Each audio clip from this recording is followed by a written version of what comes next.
All right, with that said, let's have each one of you introduce yourselves and whatever organization you're connected with or however you'd like to represent yourself, and then we will get started. Go. Lori Baroche with StatOF. Thank you. Brad Whitecue with CP Services. Brittany Hawkins with CP Services. Mandy Mannix with CP Services. Dave Sieber with CP Services. Gavin Walls with CP Services. Young lady. Rebecca Black with Sequoia. And who's this little one? Daisy. Daisy. Who's not with CP Services? Yeah.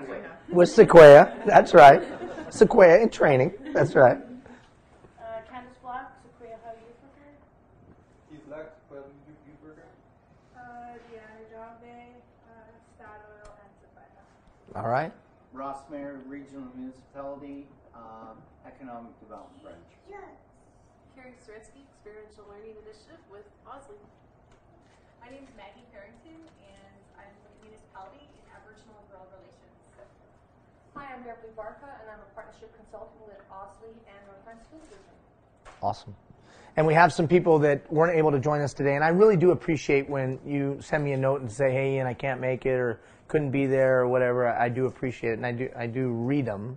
And so we had a couple of people that couldn't make it today. And remember, the whole point of this is that people lead busy lives.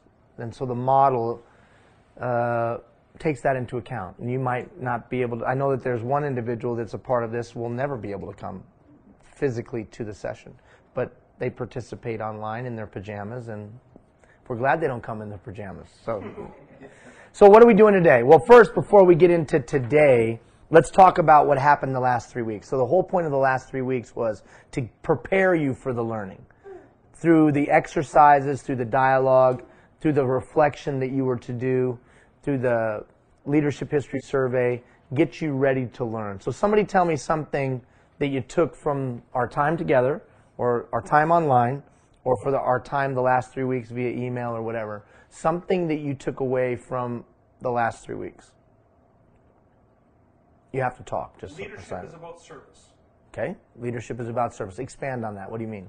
Well, a lot of the things that, in the exercises and the reading, it was about what I'm going to do for other people as opposed to what other people are going to do for me.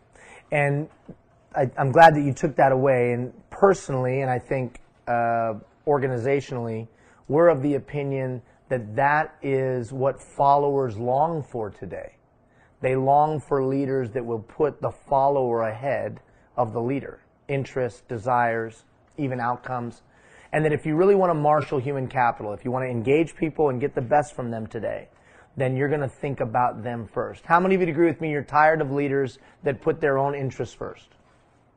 Yeah, we're tired of that. We're tired of political leaders that are that way, business leaders that are that way. And for the first time in the history of this survey that they do, so every year they do a survey across North America, how do people feel about leaders? Just generally speaking, how do people? And it's more negative than it is positive. So we all that want to be leaders get painted with that brush. Because as soon as you become a leader, people go like this, oh, what do you want? Well, I'm sure you're doing it for you. What's in it for you? There was a time that we maybe thought had a more positive opinion of leaders. Now, we always distrusted leaders from far, far away. How many of you agree with that? If they were far away, they were going to screw us over, and they're no good.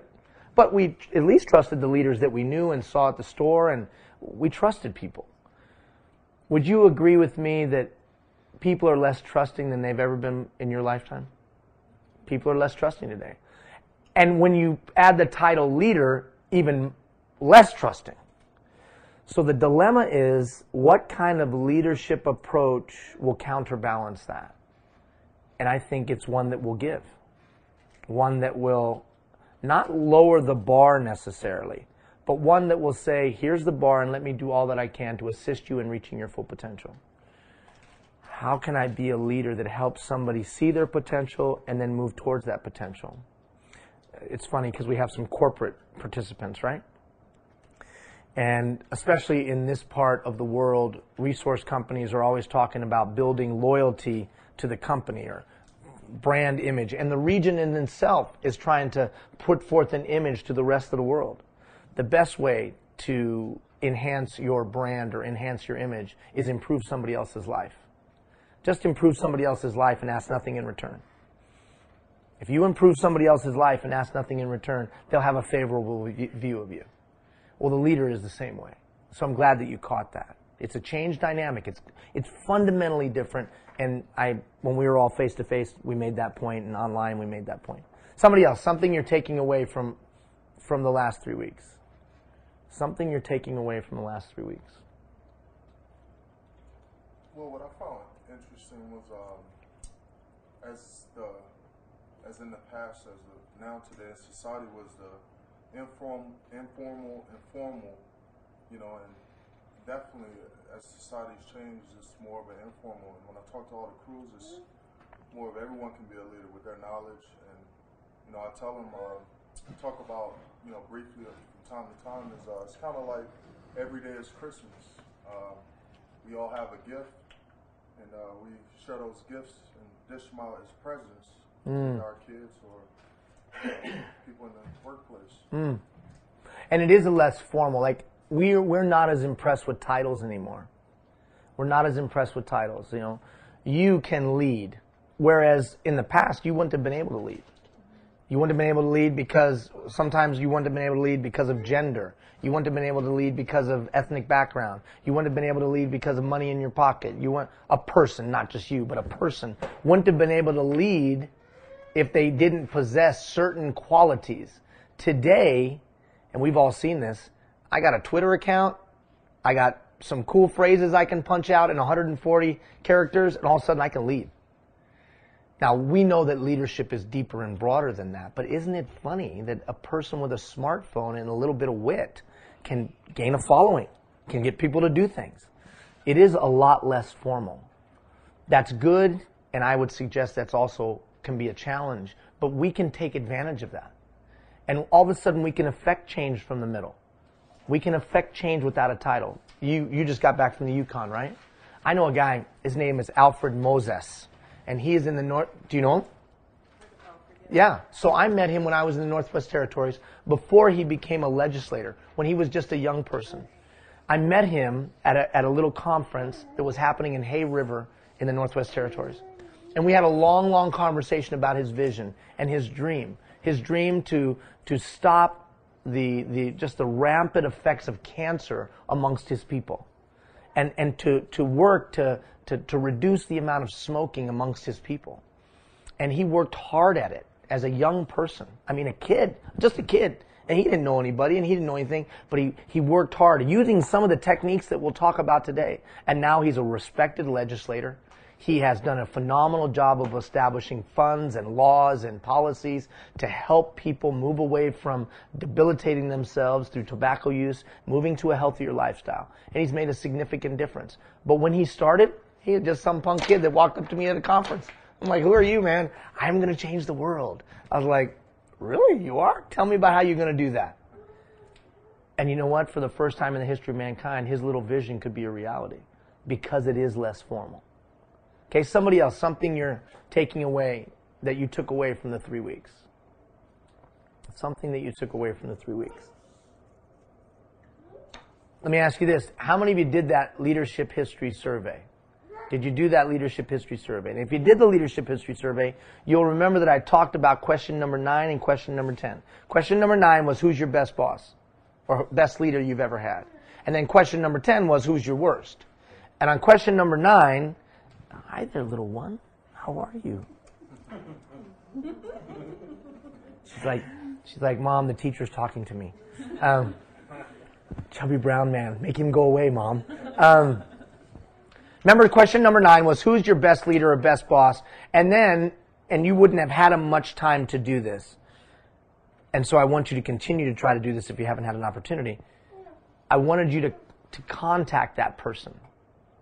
Did anybody have a chance to contact that person that made a significant difference in their life? Anybody? No. Why am I asking you to do that? Because you need to do that. So why am I asking you to do that? What's the lesson in contacting the person that made a significant difference in your life from a leadership standpoint? Gratitude. Okay, so first, gratitude. See, how many of you have ever been led by a leader that showed no gratitude to their people for helping them be the great leader that they are? So they stand up in meetings and take all the credit. And the guys are sitting, the gals are going, well, you didn't do any of that. Why are you taking credit for that? So we've all been led by leaders that don't show gratitude. So one of the steps in this exercise is to actually acknowledge other people and the difference that they made in your life. There is no such thing as a self-made man or woman. No such thing. Well, yeah, but I heard this guy opened a small company and now he owns 12 companies servicing, the gas and oil industry. Well, even if that guy had somebody at 5 weeks old put a bottle in his mouth so he could live, he's not self-made. We are fed up with leaders who claim that it's only because of them that they've made it. So first is gratitude. Why else would I ask you to contact the person who made a significant difference in your life? So they know that you appreciate it and that they have made a difference in your life. So you can change somebody's world. That you have the power and the capacity to change somebody's world. If you actually made that phone call or sent that email, hopefully made the phone call, or at least if you at minimum make the phone call, but if you could go see them and talk to them, do you think you'd make their day? Do you think you might make their week? Think you might, in some instances, have a significant impact in their life? Now you listen to this and you listen very closely. And I've sized most of you up. I think if we went out in the front, I could probably take most of you, maybe not you two guys, but I might be able to take you. So my point is this. I know what I'm about to say might be offensive and tough. You're a pretty sorry excuse for a human being if you don't try to make that phone call. You just acknowledge that you could make somebody's day. You just acknowledge you might make their week, you might make their month. So you're telling me that you can't take a little bit of time and reach out to somebody that changed your life and say to them, you changed my life. Thank you. If you know you can do something to enhance another human being's life, leaders do it. They don't say, I don't have time. They don't say, I'm too busy. They take the time and reach out and say, you changed my life. Over the last 3 days, I've been asking last 2 days, I've been asking similar questions of others. And you've heard stories like, we all broke down crying. Or, they didn't know what to say. Or, wow, it was great to revisit the principles that they taught me. So the learning exercise should be fairly profound if you actually take the time to go and do it. What's the final reason, and probably the most important reason? And it'll take you a little bit, you got to reach a little bit mentally to come to this conclusion. But pull back the onion a little bit and think, what am I really trying to teach you with question number 9 and question number 10? Who's your best boss? Who's your worst boss? What do you think I'm really trying to get you to grab a hold of? Give you a picture of what you might want to be. What you will be. Not might want to be, you will be. You will be somebody's best leader, and you could be somebody's worst leader. Yeah, but I'm just in between. Then you might as well be somebody's worst leader. Because if you're not taking the opportunity to enhance their life enough that you make a memorable difference, then why the heck are you leading them? Well, I'm just going through the motions, man. I'm just trading time for money. Well, then get out of leadership. Don't be in leadership. As soon as I become a leader or informal leader, formal or informal, as this gentleman said, it's not as formal as it has been in the past. As soon as I say I'm going to be a leader, I have the opportunity to enhance somebody's life. I have the opportunity every time I wake up in life, I can make a difference in somebody's life, even if it's just a listening ear and a kind word. Even if it's just today, I'm going to give a listening ear and a kind word, I can make a significant difference. Those leaders that at least went through your head when you read number 9, they made a difference in your life, or they were your best leader, best boss. Did you always like them? Did you always like them? Like, were you like, I love this person? Or were there times when you're like, I don't like this person very much? So it doesn't necessarily mean you're always liked. But I bet you all of them, the one common thing all of you would have is that those people cared deeply about you. Maybe cared deeply enough to tell you the truth. Cared deeply enough to kick you in the bum every once in a while. Cared deeply enough to hold you when no one else would hold you. Stand with you when no one else would stand with you. Well, it's funny, all of those ingredients that I just mentioned have nothing to do with education, have nothing to do with position, have nothing to do with title, have nothing to do with authority. They have to do with a mindset. What was your name again, young lady? Brittany. I'm going to give Brittany a listening ear today. I'm going to give Brittany a kind word today. I'll give Brittany a part of the knowledge that I have today freely and ask nothing in return. Would you agree with me that that's leadership? So the point of question number 9 and question number 10 is to hopefully make you go like this. Holy crap, I'm going to be somebody's question number 9, maybe. Or holy crap, I'm going to be somebody's question number 10. Wow. That should be sobering. That should make us a little nervous about leadership. Well, I don't want to be scared. I didn't say scared. It should just be sobering enough that I take leadership seriously. I remember one time driving home, I had just been promoted. I was in charge of 750 people. I went from about 50 people to 750 people. Had no business being in the job. Didn't have the education, didn't have the knowledge, didn't have the background, didn't have the experience, didn't have any of it, and now I'm stuck. I got 750 people I got to lead. All of my direct reports had been in the business longer than I had been alive. And they all knew I shouldn't be in the job. And I remember just driving home crying because I thought, well, I cannot do this. And then I thought, every one of those 750 people's lives is in my hands. If I do a good job, maybe they can go from an apartment to a house. If I do a good job, they'll be able to buy those gifts for the kids. If I do a poor job, they'll get laid off. And that woke me up about leadership. It's not what I get, it's what I have to give. There's an old poem that says, not what did he gain, but what did he give? Not how did he die, but how did he live? That these are the yardsticks to measure the worth of a man as a man, regardless of birth. And I think that capsulizes what we were trying to get across in this leadership exercise was, do you see it as a profound opportunity to make a difference in somebody's life? If you don't, then I would strongly encourage you to thoughtfully consider that you have the opportunity to make a difference.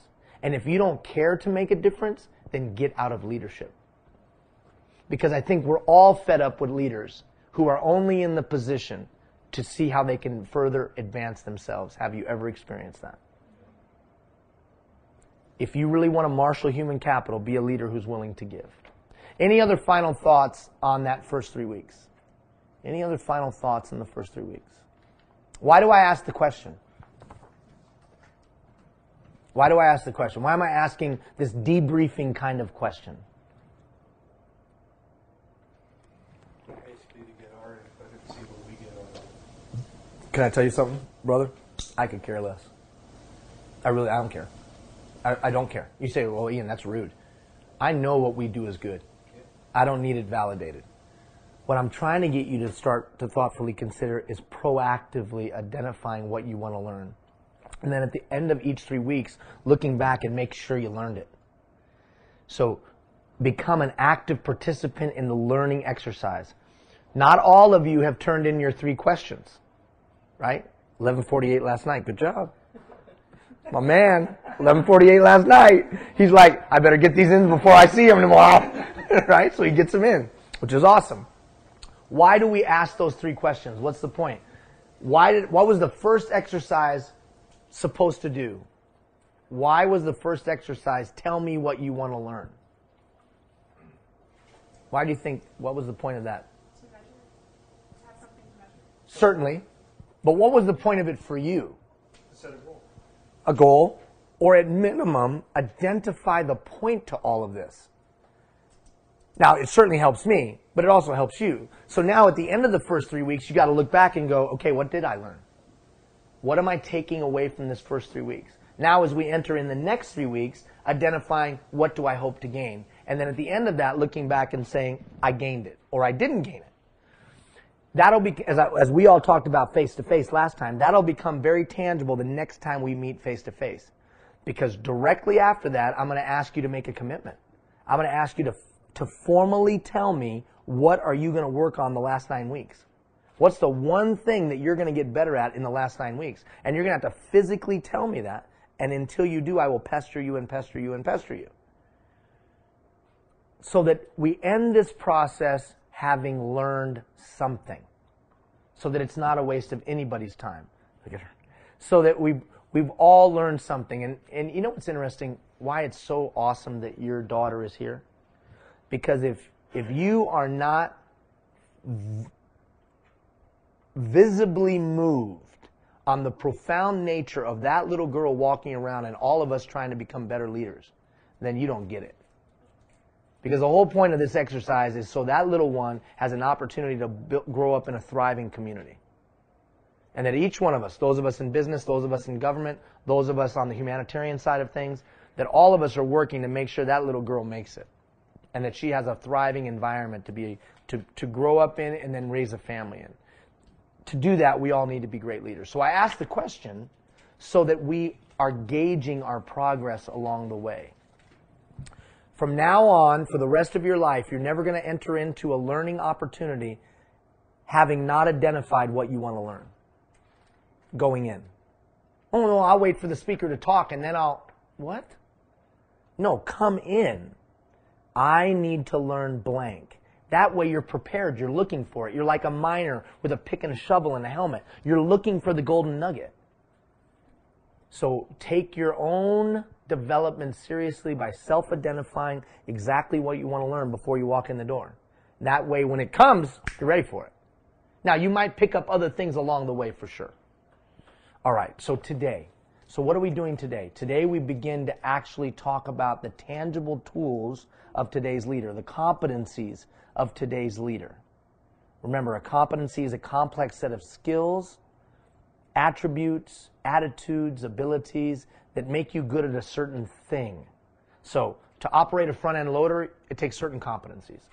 To play a round of golf good, well, it takes certain competencies. To be a jewel cutter, it takes certain competencies. Certain competencies. We're not talking about vocational competencies, which is how to do a specific job. We're talking about leadership competencies. How do most people get promoted in life? How does a person get promoted in life? I don't have a watch, so I got to keep on time here. How do most people get promoted in life? Attitude, dedication. Really? Or do we promote people because they're good at a job? Performance on the job, typically, right? So a guy or a gal could be good at a specific job, and then they get promoted to supervisor because they had skills at a job. But just because you have skill at a job doesn't mean you're a good leader. How many of you have been led by people that were really good at a job but are horrible leaders? That's because we put emphasis on skill within a job. We don't necessarily put emphasis on the development of leaders. Is leadership a mandatory class, grade 9 through 12, in our high school system, yes or no? Is it mandatory for a person to go to leadership training in post-secondary education, yes or no? No. And then we wonder why we have horrible leaders. Because we don't put an emphasis on it. We put an emphasis on the vocational competency, which is good. I'm not saying that's bad. I'm not saying that's bad at all. I'm just saying we get what we put time into. So all we're talking about from now until the end is leadership competency. Becoming a more skilled leader and the attributes that come with that. We'll begin that discussion today. So we're going to introduce the first competency. By now, you should have taken the Leadership History Survey, which should have told us where we're coming from. Today, we're going to get a better beat on where you're at, because we're going to do an exercise before we leave that'll give you a better beat on where we're at today. In between, we'll introduce the first competency. It's called an agent of change. Do you know how to change something? If it's true that we're in changing times, if it's true we're in a time unlike any time in our lifetime, then we better be able to change things. So if you have your handouts, open them up. Open them up to this page right here. You have a handout? Okay, we have extras. My man, Ross, can you see who doesn't have a handout and give them out?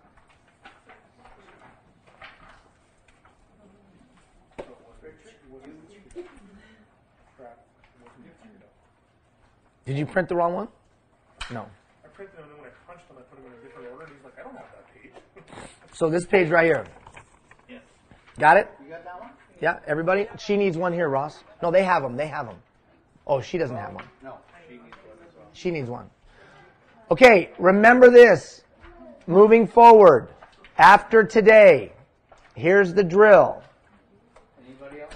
If you can't get to the handouts, you need to let me know when we're done today so we can set up a way for you to get to the handouts. But remember, they're always emailed to you beforehand, or they're on the learning portal.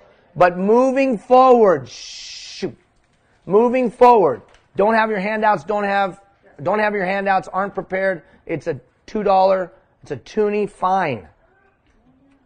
Oh yeah.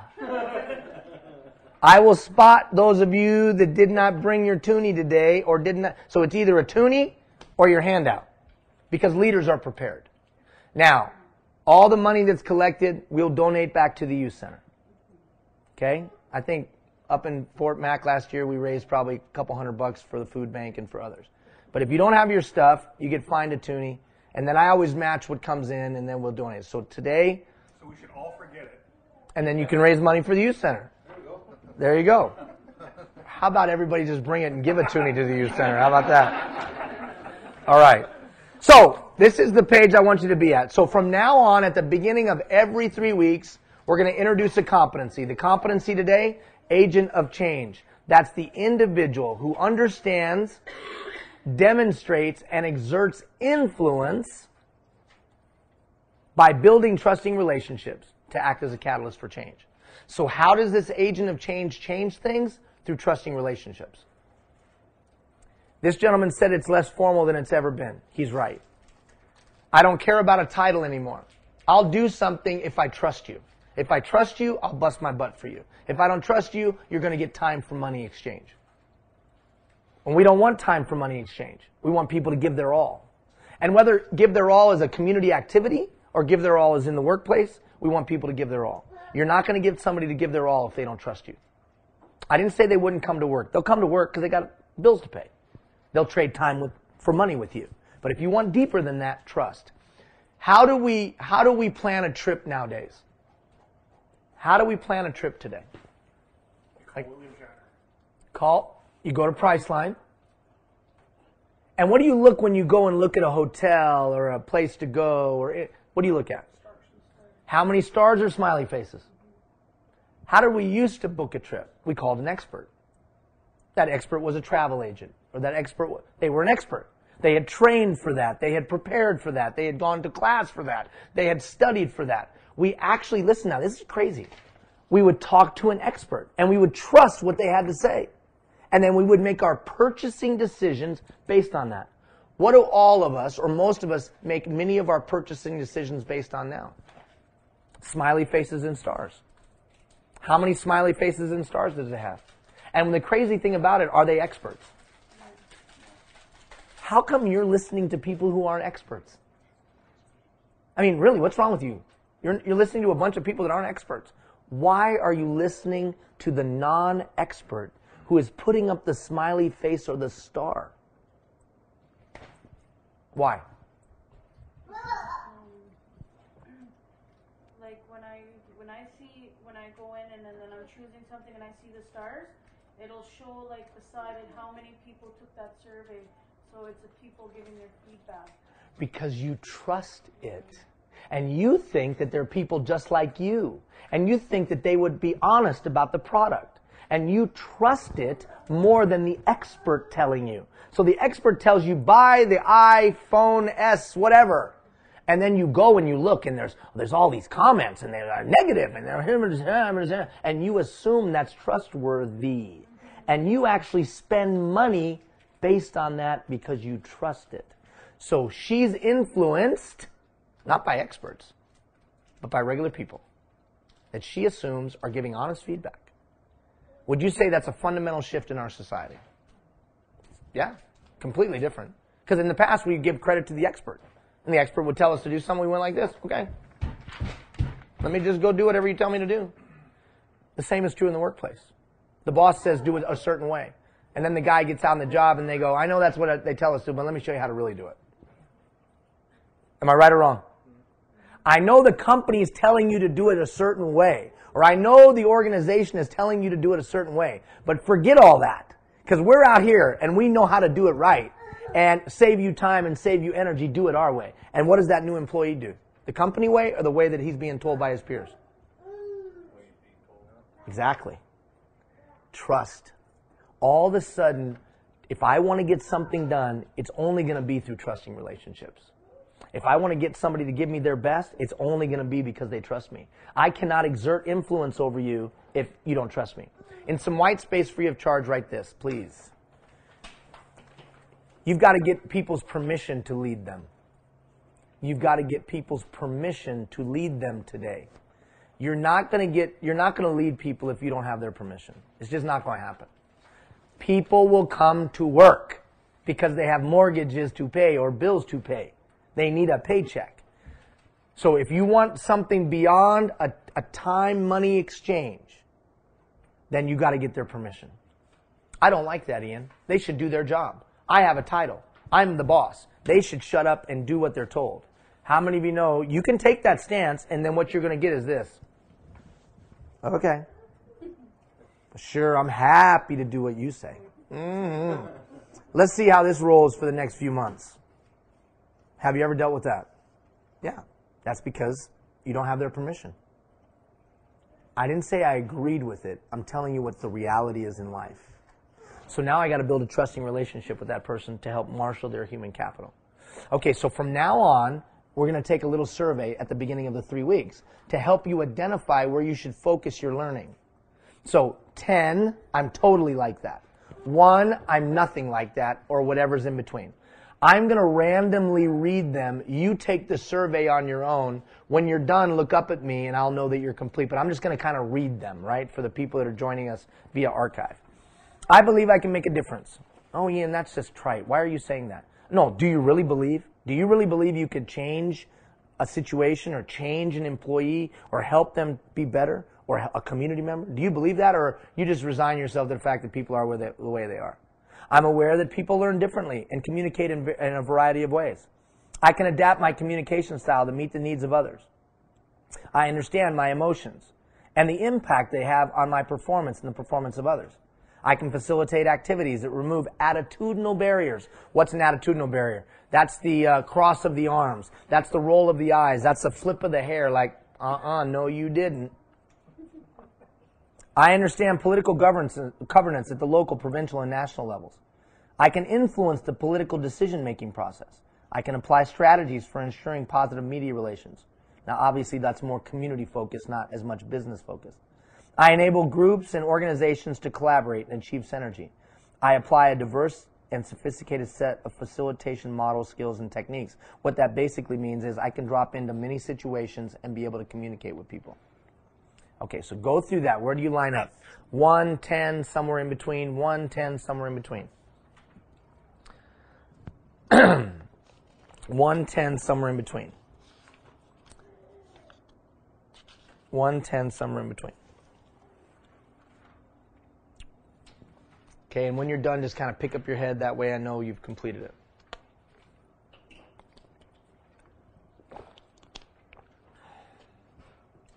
Now, not all of them will be applicable to your specific situation, obviously, because we have a very diverse group, right?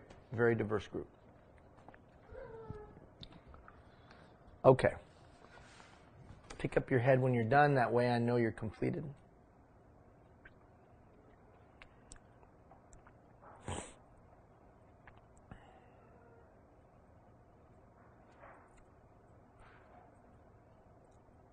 Okay. So, what you should now look, and when you look at the page, you'll see some that are this side of 5, some that are that side of 5. The ones that are this side of 5, or 6, or 7, that's where you want to focus your learning energy for the next 3 weeks. You only have a limited amount of time, right, to put into this program. You're not full-time students necessarily. We all have other lives, or other things to do in our lives. So you want to hone in on those things that are below 6, let's say.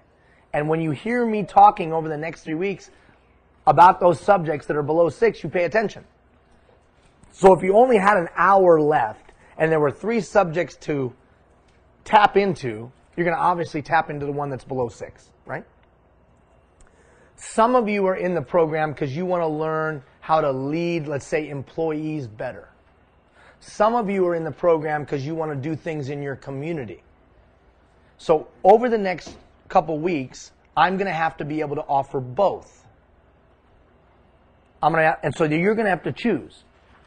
we're going to talk today about how to get things done in a community. Online, we'll walk through how do I coach someone's performance. So if you're more inclined to how do I take a poor performing employee and move them to standard performance. So they're poor performer, how do I get them to standard performance? There'll be plenty of information online for that if that's something you seek, right?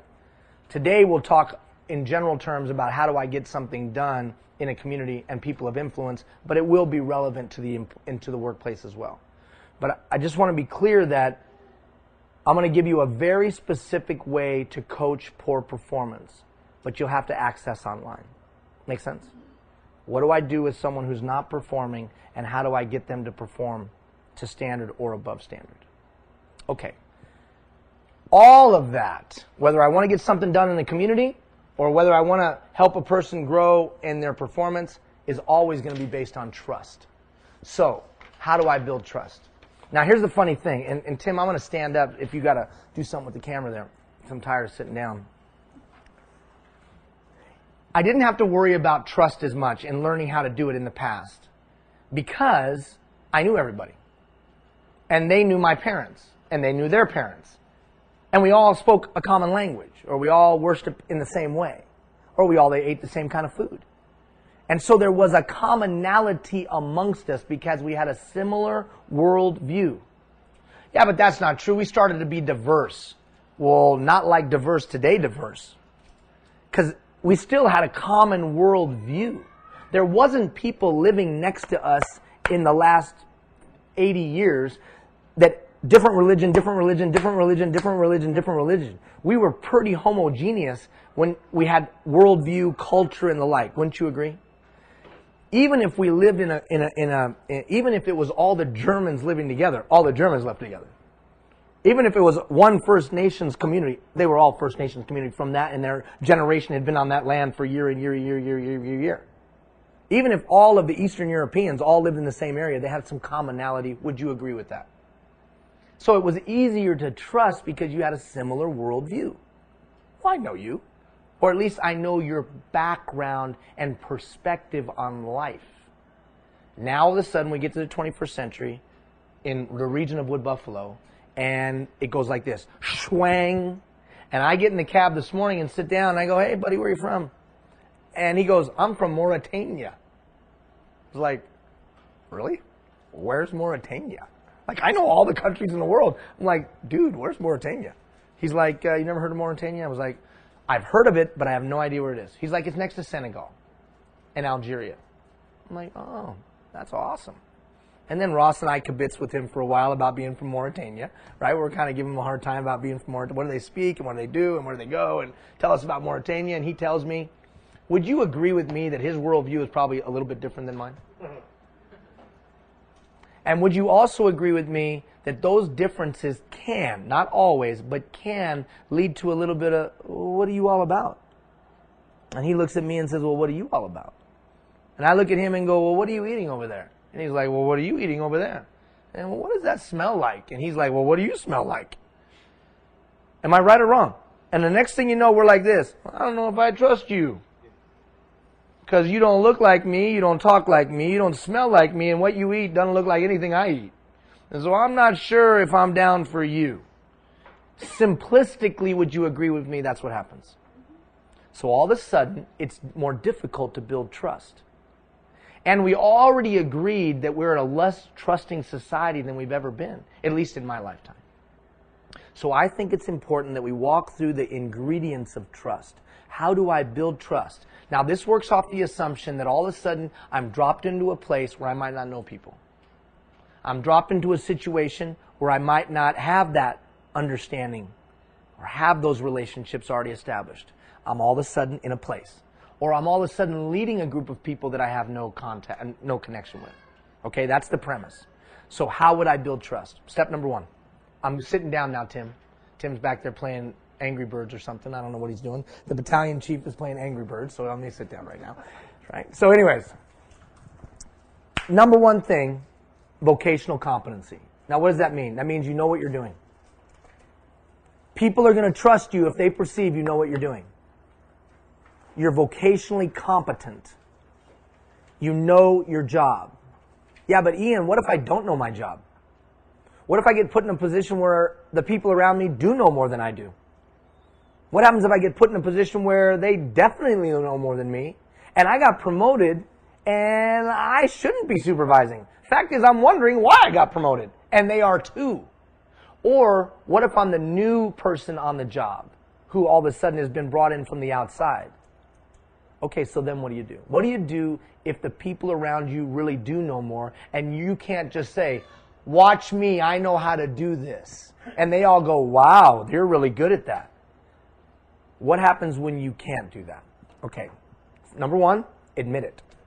Just say, I can't do it as good as you. How many of you have been led by somebody that tried to fool everybody like they really did know the job better? How many, right? You're not going to trust that. But you are going to trust the person that says this. You know what? I don't know this as well as you. You might have forgotten more about this than I'll know. Now, how long can you do that for? Not very long. Because you have to work to know it. Now, you may not know it as well as they do, but you have to be able to have a functional understanding and be able to have an intelligible conversation with them about it. So you can't just say, I don't know how to do it, and that's okay. You can say, I don't know how to do it, now teach me so I can know at least how to help you. Step number one. Step number two, identify what it is you can do and what value you can bring. What do you think I mean by that? Give me some examples of how you could help a team, a crew, a group, even though they may know more than you about something. How could you help them? Give me some examples of how you could help them. Or you could bring value to them. Make their situation simpler, easier, better. What could you do? Okay? You could say, the thing I'm going to bring of value is you're always going to get a straight answer from me. You're going to deal with the boss, you'll always get a straight answer from me. I'll never sugarcoat it. I'll never talk behind your back. You're always going to get honesty from me. Okay? Absolutely. That could be a value that you bring. What else? What else could you bring? Include them in any of your decisions that you make until you get the experience. Okay, so you could create an environment where you seek their input. You value them, and you get information from them, including them in the decision-making process. So they do this. Oh, he's an idiot, but at least he confides in us and asks us our opinions. He doesn't know what the heck he's doing, but at least he talks to us. Right? I'm bringing value. Okay, what else? So you go get the training, right? And then they would say this. Well, he doesn't know anything, but look how hard he's working to learn. Well, I respect a guy like that. Look how he's working hard to learn what we do. What's the point I'm trying to make here? What's the point I'm trying to make? No matter what you do, you let someone talk about you, I guess. No, that's exactly. No, they're going to say something. And what you want to fill that with is the value that you're bringing. And you want to do that proactively. Okay, I'm in a situation. I know these people don't trust me, so let me identify a couple of things that they can definitely count on from me. In some white space, free of charge, write this. What can my people absolutely count on from me? What can the people, whoever they are, that I'm responsible for leading, what can they absolutely count on from me? Can they absolutely count on me to be 5 minutes late for every meeting? Sometimes. Can they absolutely count on me to make a smart aleck remark at somebody else's expense that isn't very, very funny, but everybody laughs because I'm the leader? Can they absolutely count on me to forget the paperwork and not turn it in on time? And then say this, well, I'm the leader, but, come on, give me a break, man. We got more important things to worry about than that paperwork. Or can they absolutely count on from you a kind word? Can they absolutely count on from you a listening ear? Can they absolutely count on you to say something wise when they're in difficulty and trouble? Can they absolutely count on you that you'll go out and clear the path for them and make their situation easier or simpler? I mean this when I say, what can your people absolutely count on from you? Guaranteed. Why would I suggest you need to proactively identify that? Not reactively. Why proact? This is what I'm going to make sure they can count on from me. Why are we doing that proactively? Somebody has to talk. I think it's it's more of a, it's one of those situations where if you're not confident or trusting yourself, how do you, or in society, I think a lot of people's lack of trusting themselves first and foremost. So you really can't build trust with anyone else if you don't trust yourself. That's right. So by proactively identifying what I can guarantee, I know that in an uncomfortable situation where everyone's questioning my leadership, I know I can deliver on at least one thing. That should give me confidence. Right? So I'm not waiting for somebody else to give me confidence. I'm proactively identifying the thing I know I can deliver on, and then I regularly deliver it. And that way everyone else looks around and goes, well, you know what? Ian's an idiot, but at least he can do this. And that thing is of value. Listening ear, kind word, go and get learning, whatever it is. Include people in the conversation. It doesn't matter what it is. Just make sure it brings value. So, all of a sudden a leader. I'm not vocationally competent. I admit it. I proactively, and then I go get educated, number 2. And then finally, I proactively identify what value I can bring and make sure I bring it regularly. Over a period of time, people will trust you. So you don't have to be an expert. You don't have to be brilliant. You don't even have to belong in the job. But somehow you got here. Now go bring value to people. Second way to build trust, open communication. Now before we talk about open communication, we got to talk about communication styles. Not in this 3 weeks. Not in this 3 weeks. But in the future. Tim, follow me because I just stood up. So in the future, we're going to have an in-depth conversation about effective communication, how to be an effective communicator. But for today, let's just talk about how people communicate. Because there's 4 different, very distinct communication styles. Now, I'm not trying to pigeonhole anybody and say you only communicate in one way and you only communicate in another way. But most of us lean towards kind of a way we prefer. 4 different communication styles. What's your name, young lady? Mandy, that's right. In the past, Mandy, the follower, was expected to bend to Ian, the leader's communication style. And Mandy was expected to figure it out. He's the boss. I better figure out how he likes to communicate. How many of you ever done that? Right? You're intimidated by the leader. You better figure out how they communicate, and then you bend. Today, the followers are saying, you better figure me out. You better figure out how I communicate, because I'm not bending to anything. So it's in my best interest to be able to recognize my own communication style, Mandy's communication style, adjust mine to hers so we can build trust. So what are the 4 communication styles? Number 1, fact-based communicator. What are they? They're the people that communicate in sequence. They're the people that like numbers. They're the people that like the facts. Some of you in the room are fact-based communicators. When you hear somebody talking, and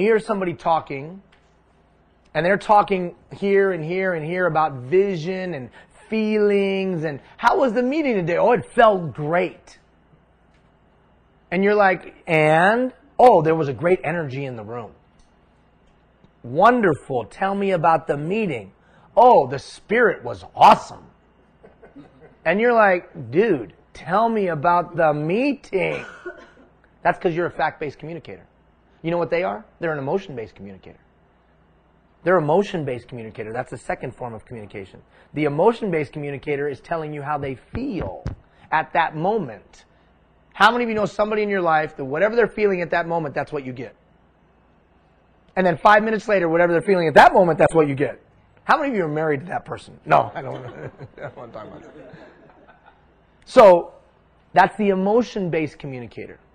Now, can't you see the fact-based communicator trying to get a report from the emotion-based communicator just about how a meeting went? Can you see frustration, yes or no? Okay, third, the values-based communicator. The values-based communicator. Now, the challenge with the values-based communicator is that we all have a sense of values. Now, I don't mean religion or morals. What I mean is we have a way we do life. Even the mafia has a set of values. And if I understand the mafia's set of values, I probably have a better likelihood of communicating with them. We all have a set of values as well. The value-based communicator. If I understand your set of values and can adjust my communication style to filter through that, I have a better chance of connecting. Finally, the belief-based communicator. Have you ever had a conversation with somebody and you lay out literally all the facts? You show all the examples. You prove every single little thing. And then you look at them and they go, yeah, that's really great. But now let me tell you what I believe. Have you ever had that experience? Because they're filtering their conversation with you through what they specifically believe about life. The belief-based communicator. Now, some of us that want to go out and raise money, let's say, for a project. We go out and we are communicating the project through an emotion-based approach. But usually those decision makers who give out funding are fact-based communicators. And we wonder why they don't get what we're trying to do. Or, oftentimes we are fact-based communicators. And we want to engage the whole community. We want all of you to join us. And we walk them through all the reasons why they should join us. But because we never had any emotion in it, they don't care. Nothing touched their heart, so they don't want to participate. First step is you starting to identify your communication style. Now here's the funny thing. Next time you watch a truck commercial, I want you to notice if all 4 of those communication styles are in play. Think about a truck commercial and tell me where each one of those communication styles is in play. Think about a Ram truck commercial or a Ford F-150 or whatever. Tell me where you see the fact-based communication going on. Where's the fact-based communication happening? The numbers. That's right. So over here on this side of the screen, it's miles or kilometers per whatever. It's MSRP, the suggested retail price. It's all the fancy little number. Haven't you ever seen that? Right over here. And if you're a fact-based communicator, you know that. If you're not, you're like, really? There's numbers on the screen? I have no idea what you're talking about. Right there. Fact-based communicators. Then they're smart enough to know that they've got to get the value-based communicator. Where's the value-based communication happening in that 1 minute or 30-second truck commercial? All 4 styles are in play. Where's the values-based communication happening? Comparing to the other manufacturers. If you're any kind of man, you drive a Ram truck. If you drive a Chevy, you're a wussy. Yes, that's the values that we stand for. Right? Where's the emotion happening? Where's the emotion-based communication happening? Splashing through the water. Absolutely. Rocks dumped in the back. Half-naked girl rolling around on the hood of the car that has nothing to do with the truck. But there she is. She's rolling around on the front of the thing. And you're like, what does that have to do? Well, the emotion-based communication. Hey, if I drive that fancy truck, I'm going to have good-looking girls. This is going to be awesome. Am I making any of this up? How many billions of dollars do you think they spend to ensure that that 30 seconds has all 4 communication styles in play? And why do they do that? Why do they make sure all 4 communication styles are in play? So they make sure they leave nobody untouched. Okay, how does that relate to you? So you didn't just go through marketing 101, you just went through marketing 401. And how does that relate to you as a leader? You have to make sure that you put into play all 4 communication styles. Whether you're sending out a memo, whether you're having a company meeting, whether you're going out and doing a community initiative, whether you're writing a grant, you better make sure, what do I have in what I'm about to say for the fact-based communicator? What do I have about what I'm about to say for the emotion-based communicator? If I'm trying to convince my boss of something, I better ask myself before I go in, what kind of communication style does my boss use, and let me adjust mine to meet theirs. Or if I'm about to deal with a disgruntled employee who's pissed off, excuse my language, shouldn't I think through how they communicate and how I communicate and how I might be able to meet them? Today's agent of change understands that if I can know my communication style and the communication style of a person or a group, the predominant style of a group, I got a better chance of making a connection. Now, once you start thinking this, it'll almost become a habit, right? We talked about that 80% of our unconscious behavior. So before I walk into any conversation or meeting, I'm saying to myself, what kind of communicator do I think they are? Let me adjust my style to meet them, to increase the likelihood of success of that conversation. Does this make sense? billions of dollars spent by marketing firms to roll out successful ad campaigns to make sure they hit each communication style. Don't ever do another thing in a communication situation unless you evaluate yours and others. I'm giving you 2 exercises to work on this over the next few days. The first is an intangible exercise. An intangible exercise. That intangible exercise is this. I want you to listen. Listen, I listen all the time. Well, I'm going to tell you right now, most people are poor listeners in today's day and age. Why are people poor listeners today? Why do you think? Why? Oftentimes, because we're a user-driven society, we're waiting to tell our story. We're waiting for a pause in the other person's conversation so we can dazzle them with our brilliance. We're not taking in the information. We want to push out. Facebook, YouTube, instant message, Twitter. We want to just push out, push out, push out. There's not a lot of take in, take in, take in. Why else is it difficult to listen? Anybody know? Things going on around you in your mind. That's right. There's a thing buzzing on my hip. There's a bing going off telling me a new message has come in. You've got mail. Remember, how many remember that? That was a long time ago. But, you date yourself, right? You have no idea what I'm talking about. You're too young for that. But anyways, bing, you got mail. Oh, hey, I got mail. Hey, ooh. How about this? Did you know that your brain can take in about 180 words a minute? You can talk at fastest about 90. There's a big gap there. So as you're talking, I'm like, what am I going to have tonight for supper? I'm just generally wandering. So it takes effort to listen. It takes energy to listen, and we're already exhausted throughout the day. So I miss. So here's what we're going to practice. For the next 7 days, between now and next Wednesday, here's what you're going to practice. You're going to practice listening, because if I really want to build trust, follow me here. Everybody's eyes up real quick. Stop writing. If I really want to build trust with another human being, the number one way to do it is this. If they feel like I understand them. What's your name again, sir? Galvin. If Gavin believes in his heart, Ian understands me. Do you think I've gone a long way to him trusting me, yes or no? Absolutely. No doubt. The day I can get him to go, I think Ian understands me.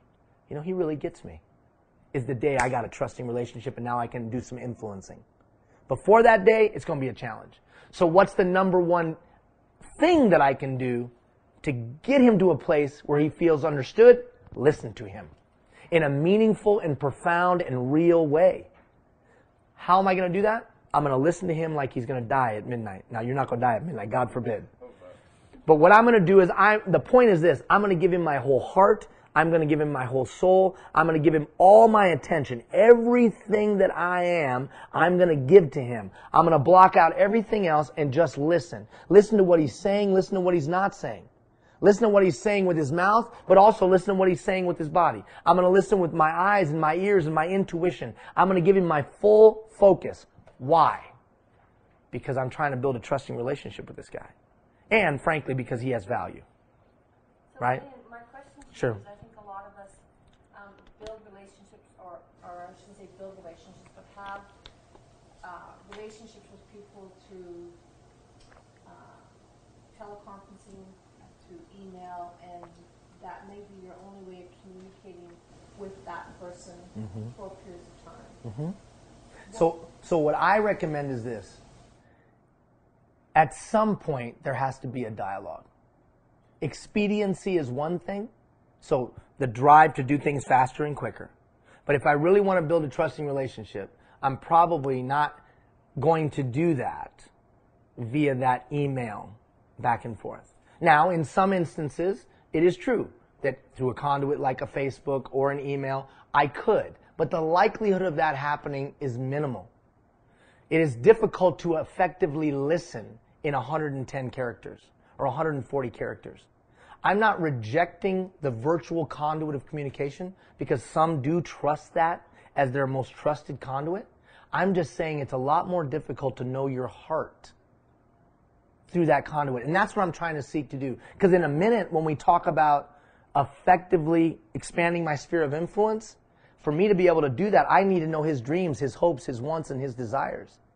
If I understand another human being's needs, hopes, wants, and desires, and I can show him how what those are in alignment with what I'm doing, I've got an opportunity for a collaborative relationship, right? It's difficult to do that in 120 characters. An email wasn't built for long dialogue, right? It's not built for that because you misunderstanding. So even if the only way you communicate is email, at some point I'd get at minimum on the phone with them. Now what's interesting, with the advances of technology, I can do Skype. I can do a virtual meeting room. I can probably pull somebody up on a video and see them somehow. Even if I pull up my iPhone and we just do whatever it's called, FaceTime. I'm going to try to see them.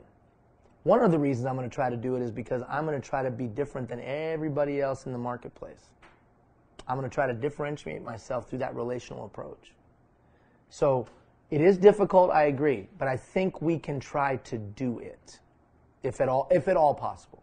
So back to this exercise that I want you to do over the next 7 days. You're going to start in a very difficult place. This will be very, very hard, but this isn't called a boot camp for nothing. You're going to start at your house. So the first people you're going to really listen to are your kids and your loved ones. So, quick little story out of my autobiography. I've gotten really good, like some of the men probably in the room have done. I've gotten really good at being able to sit in my little home office and type away emails and other things, and my kids come in and they talk to me. And I do this. Yes. Well, that's amazing. Well done. You're awesome. Thank you. Bye-bye. And if you ask me what they said, I have no idea what they said. But I can appropriately insert the phrase at the right time with a look over and a, yeah. Wow, yeah. You're the best. Good job. And I cruise right through work. Does anybody know what I'm talking about? Okay, my daughter's just turned 9. Her name is Nadia. Some of you remember I've talked about Nadia before. Little Nadia came in the other day. So here comes Nadia. Nadia comes in. Hi, Dad. Hi, Nadia. What's going on? Daddy, let me tell you what happened in school today. And Nadia starts talking to me about what, and I insert the appropriate to that, and shut up. Yeah? You? Yeah. Now, what Nadia was telling me about was that she had to talk about her hero. And her hero was her dad. But I didn't hear all that. So I was doing the and then I looked up and Nadia was gone. And then it dawned on me. Nadia left before she ended the story. Nadia left, and God forbid did she leave because she figured it out. Crap. I jump out of the chair, I run down the hallway, jump out, run down the hallway, and she's already gone down the stairs. Nadia! Nadia! Hey, where are you going? And she kind of looked back up the stairs and she said, you weren't listening. Ooh. Nadia, come here, honey.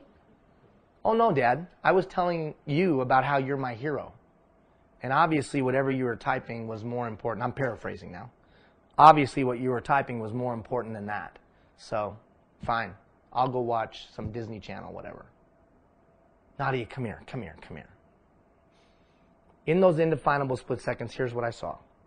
I saw my daughter at 18 years of age, covered with tattoos from head to foot, every part of her body pierced, throwing plates at me in the kitchen, screaming, where were you? Where were you for me? And how many of you know that was like a sobering wake-up call, right? She comes up the steps. I said, I'm so sorry. I'm really, really sorry. How about we go get ice cream? For any men, you understand that's the solving problem for all kids. Let's go get ice cream. It also, as we were driving to ice cream, because we really did go get ice cream, here's what was going through my head. Now I know why kids turn to negative influences. Now I understand why kids reach out to people and groups. Because the people they love aren't listening. And one day they come to the realization that those people aren't paying attention. So they go to people who are. Now, I'm no psychologist, I'm no brilliant whatever, but how many of you just, that story probably is true. In the sense of that's why kids go somewhere else. So we're going to listen like our family is going to die at midnight first. This is going to be, well, I don't care how you take it. It doesn't matter. If you can't lead your own family, then don't be going out and try to lead other people. There was a great general that said this. He said, if your home base of operation isn't under control, then you're never going to win the war. He said, home base has got to be under control. Get home base under control. Once home base is under control, then launch out. How many of you have ever met community leaders that they're out trying to do the good things of the community and their family's a wreck? And we all know it. We all can see it. And they take time away from their kids, and they take time away from their wife, and they take time away from their husband, they take time away from their responsibilities, their financial houses, it's all a wreck. But they're out trying to do good for the community. And they justify that by saying, well, I'm trying to do something good for the community. And we're all saying this, yeah, but your kid is running amok. Maybe you should go home and handle your kid. Now, I'm not judging anybody because you know how I can say that? That's my life. I was like that.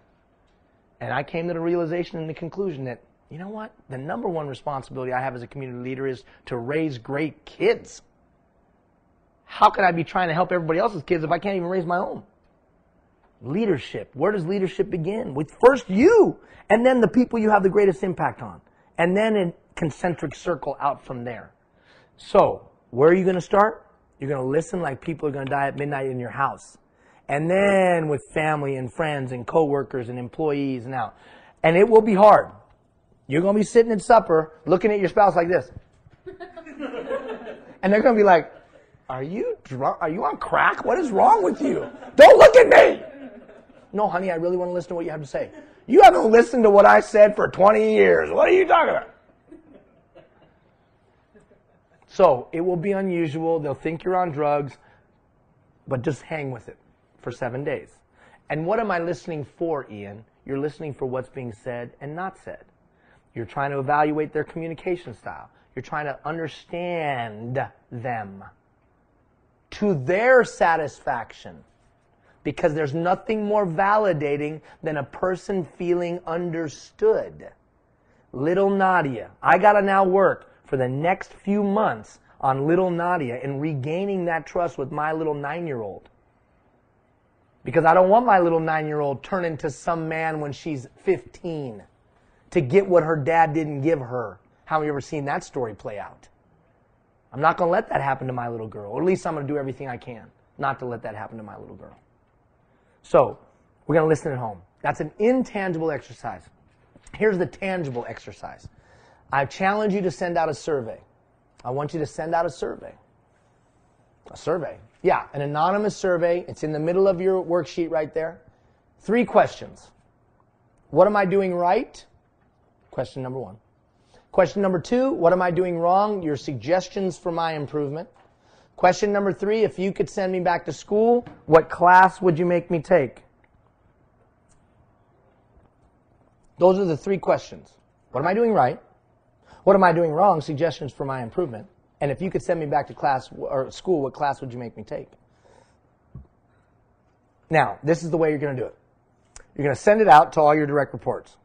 You're going to ask them if you supervise people. You're going to ask them to give you feedback on your performance. If you don't have direct reports, then you're going to send it out to people you know. How am I doing? Or if you're an organization, you might send it out to organizations you work with or serve.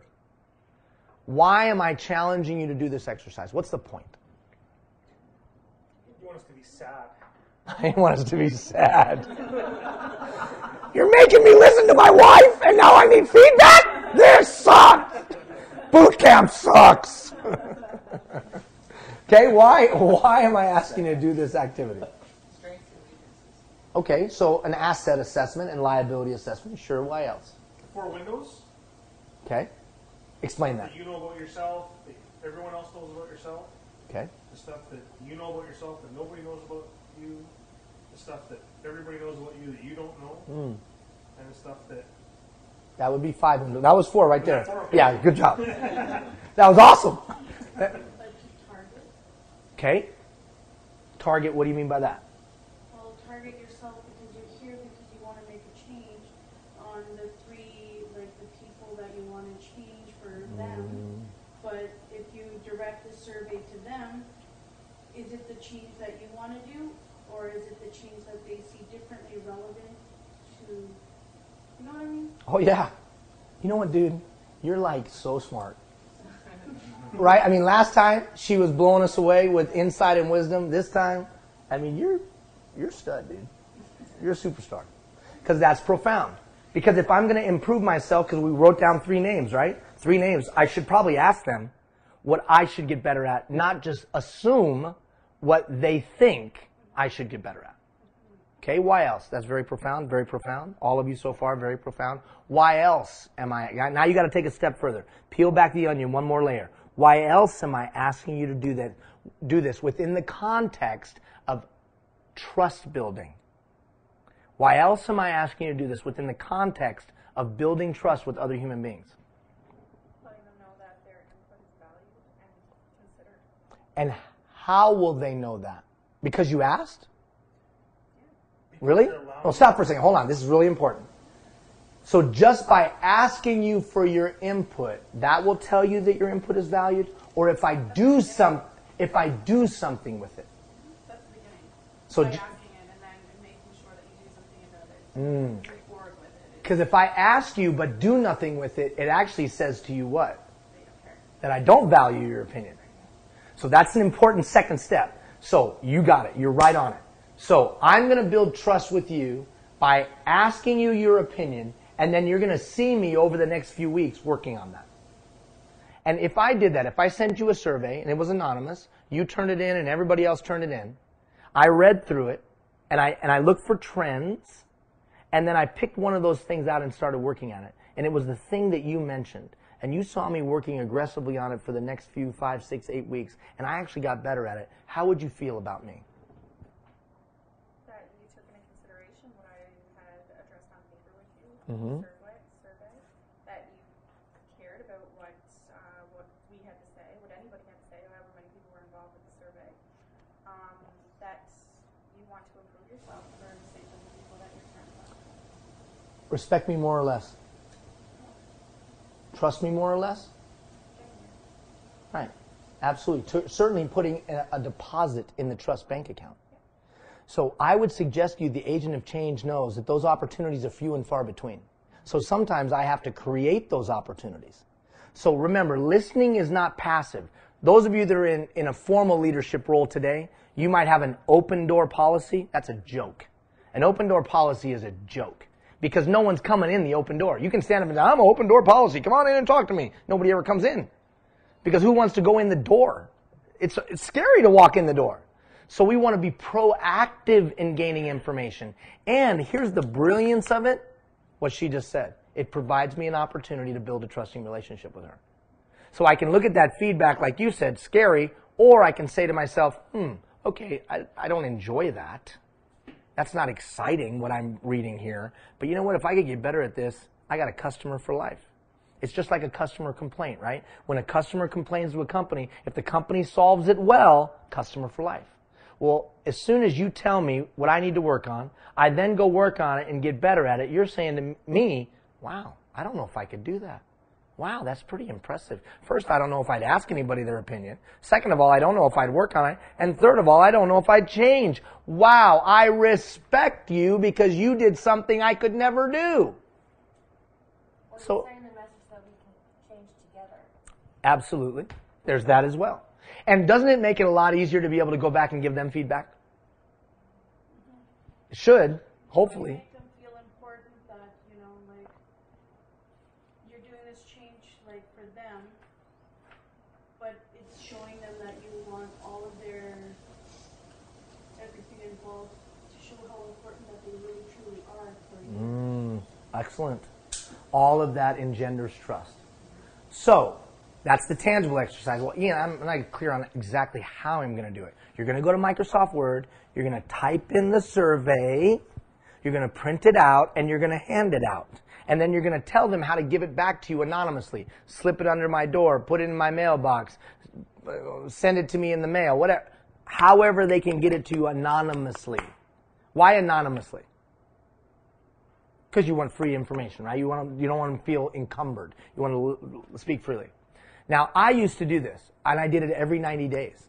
So every 90 days, my direct reports got to give me feedback. Every 90 days. And then, once a year, the whole organization, all 1,100 employees that I was responsible for, gave me feedback. Once a year. And why? Because I want to know. Now, here's the funny thing. Think about, now that was years ago. That was a long time ago. Now jump forward to today. Do you get to give feedback on companies? We talked about it earlier. Are your people used to giving feedback with almost every institution that they interface with? And whether it's rating an app in the iTunes store, or rating a hotel, or rating their banking experience, they are used to be able to rating things and giving feedback, and then they come up against their leader, and what does their leader say? Shut up, do what I tell you to do. And then you wonder why you get this. Attitudinal pushback. You get attitudinal pushback because no feedback. What's the other institution? Government. Government's not actively seeking that feedback. Oh, we hold public engagement meetings, but do they really mean anything, and do we do anything with the engagement information that we gather? So, stop and think about, remember, the context that we operate in. We're always looking at the context that we're operating in so that we can make adjustments to our approaches. So I've given you an intangible and a tangible approach to practice your listening skills at home, workplace, and then going out and getting that feedback. All right, where else does trust come from? Trust comes from clarity of outcome. You will not trust somebody that you perceive has no idea where they're going. Now, we're not going to talk about it in depth in these 3 weeks, but when we talk about the engagement approach to planning or building great plans, we will talk about outcome-based planning. We'll have a long dialogue about it. But just know this. If I don't know where I'm going, no one's going to trust me. I bet you all of those people that you said you respected, question number 9, they always gave you a sense of they knew where they were headed. Or they had a way to develop a plan to where they would head. Because you wouldn't give them your allegiance. You're not going to give your allegiance to somebody that's lost. How many of you had bosses you know they were lost? Yeah, you're not going to give. You'll come to work. You'll trade time for money. But you won't give them your all. High emotional IQ. There was a day where I could blow up on you, apologize the next day, and you'd be okay. We're less forgiving than we've ever been. You can't blow up on people anymore. You can't say a rude comment. Oh, again, they'll come to work, but they won't give you their best because they'll say this. Oh, okay, I know where you stand now. And the next time I got a chance to stick it to you, you can bet I will. Or at least they'll say this.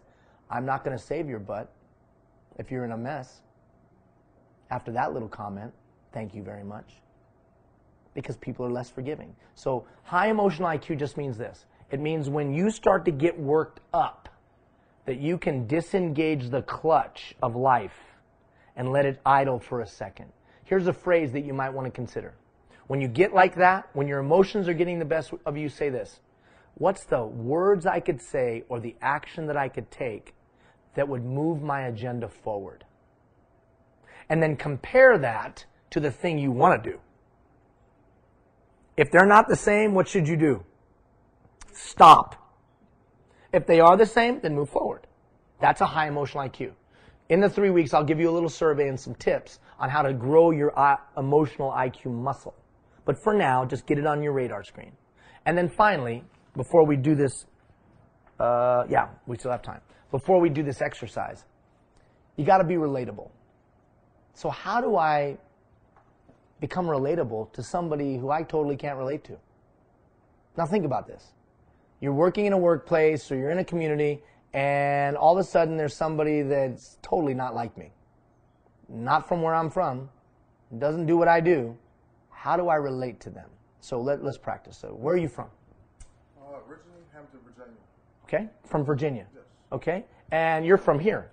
Okay, do you think they had a similar life experience? Probably not. And where are you from, Mandy? Manitoba.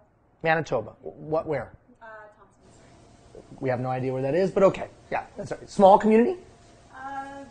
Relatively the same size as this one. So that would be small. Yep. Yeah. So it's not urban with a little U. Janvier, Fort McMurray. Okay, so it's urban with a little U. Yes. Right? It's not a big urban, it's little urban. Yeah. Okay. And Beth, where are you from? High River. High River. Okay. Would you say 4 different life experiences? Yep. Different life experiences. And on the surface, perhaps having nothing in common, different talents, experience, interests, background, and the like, yeah? Usually 5 questions, max, to find some common ground. Bev, do you have some kids? Yes, How old? 31. 31? So you have one child, 30. I have 31 children. No, it's healthy case. I have The nickname is Factory. one 31-year-old son. Oh, wow. You know what? I have a 22-year-old daughter. I bet you could teach me a lot about that 22 to 31 lifespan and what goes on during that time. Is your son married? Yeah, and I have 2 grandchildren. Oh, wow. I bet you that's a great experience, huh? Yes. So Bev grew up in High River. I was born in Iran, adopted and brought to North America. Different life experience. But in one question, I found relatability. Okay? Virginia? Yes. Now, I see CFL on that bag there. Did you play ball somewhere? Were you an athlete? And what did you play? Play football.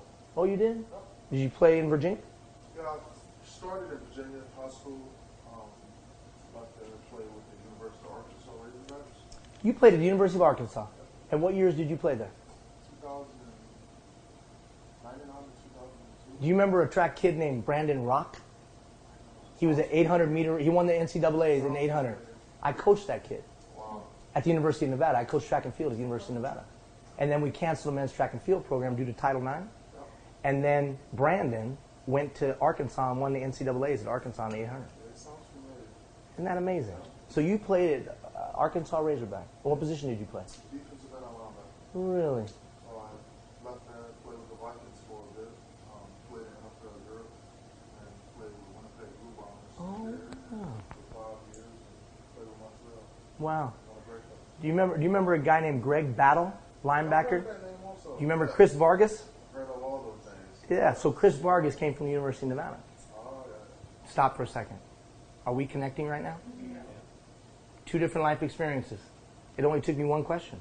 All of a sudden, I'm going through my Rolodex, finding a bridge that I can build with this guy that looks nothing like me, goes nowhere I go. We're not in the same profession, but all of a sudden, it started to pick up momentum, didn't it? It was like, hey, wow, yeah. Next thing you know, we're having a beer and we're getting along. And you say, but I'm not a jock. But her and I had the same thing. So, 5 questions. But how do you do it? Open-ended question, where I do 80% of the listening, 20% of the talking. 80% of the listening. Because what am I listening for? I'm listening for the next open-ended question that I can ask to go deeper with him and go deeper with him and go deep. And what did you notice I said? How did I come to football? What was I listening with? Your eyes. I was listening with my eyes. I see that little CFL. He looks athletic. Might as well ask the question. Now, he could have said, no, I got this bag from a buddy at the pawn shop or whatever, or I found it on the street, or he gave it to me. Oh, really? Okay, blah, blah, blah, blah.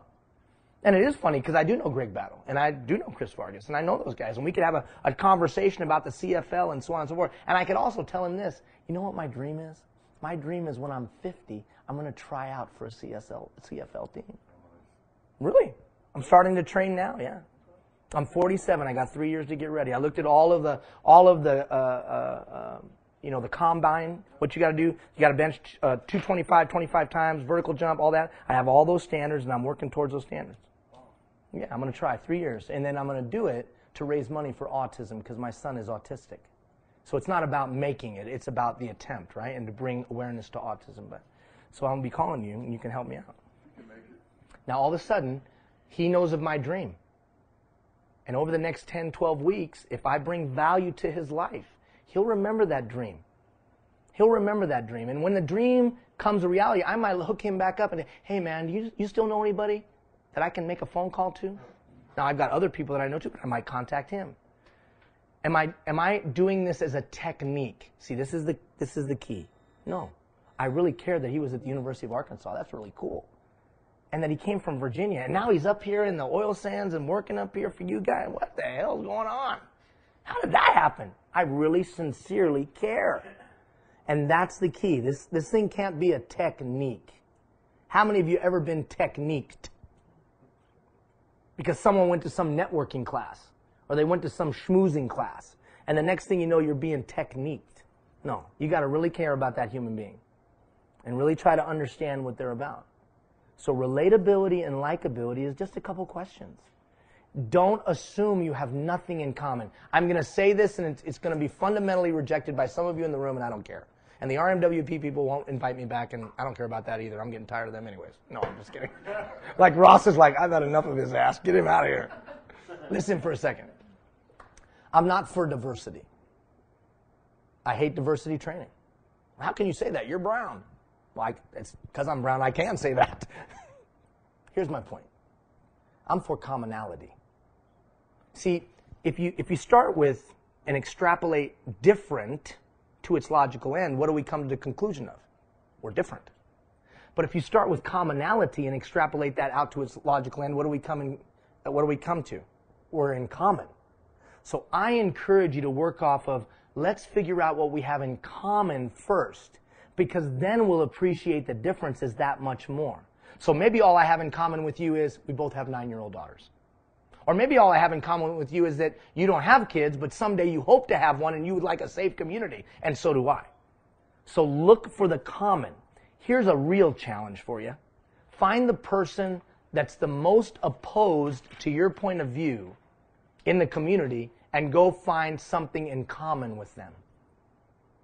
The person in your workplace that's totally different than you, and go find something in common. Because if you can go find something in common with the person that's most opposite of you, do you think you can build relationships with just about anybody? Today's leader has a strategy for building relationships. On Monday, I'm going to unpack for you in 4 days a strategy. We're not going to go into it today. A strategy for expanding your sphere of influence. How do I get other people on board? How do I get them to buy into what I'm doing? How do I get them on side with where we're going? How do I expand my sphere of influence? I'm going to walk you through a very linear strategy, a step-by-step way to do that over a 4-day period, starting on Monday. Each video is about 6 to 8 minutes. Watch it, listen to it, and you walk out of that 4 days having a way. And whether it's in the workplace with people of influence or out in the community with people of influence. How do I get my thing done that I want to do? We'll start to unpack that on Monday, okay? All right, now, let's move to the second handout. Remember the second handout? How many of you have the second handout? We have extras if you don't have them. Ross, as awesome as always, has brought some extras. These two, do you need one? Okay, we got 2 here. Anybody else? This right here. We might not have enough. We might have enough. We might not have enough. Raise your hand if you need one.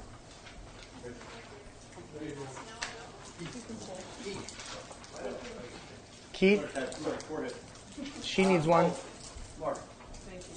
Anybody? So it looks like this.